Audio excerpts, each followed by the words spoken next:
Now we're on part 2, and we're going to answer questions that might help you think a little more deeply about your book so that you can discover exactly what the author might have wanted you to find. So, similar to part 1, you might have to think about your questions a little differently depending on whether you chose a fictional book or an informational book. So, choose one of these sections and try to answer at least 2 questions of that section. So, if you chose a fiction book, you might want to ask, how did the character change, or what did the character change? What was my favorite part of the story? What was the story's lesson, or what did I learn from the story?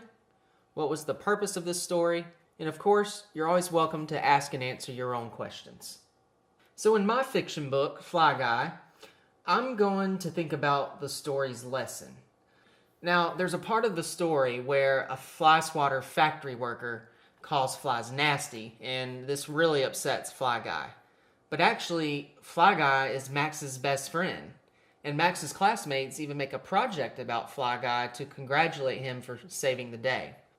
So I think that one of the lessons I can learn from this book is that just because someone doesn't like something doesn't mean that others dislike it too. Now I'm going to think about the purpose of this story. Why would the author sit down and write this particular story?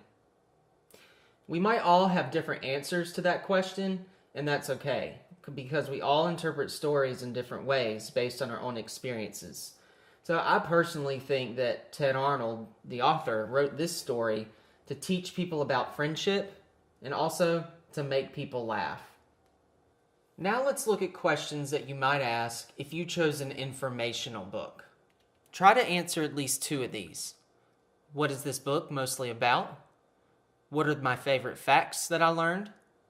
What do I know now that I did not know before? What was the purpose of this book? Or, of course, you can ask and answer your own question.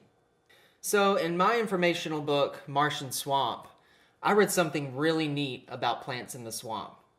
Some plants actually eat animals. These are called carnivorous plants. So I'm going to write one of my favorite facts right here.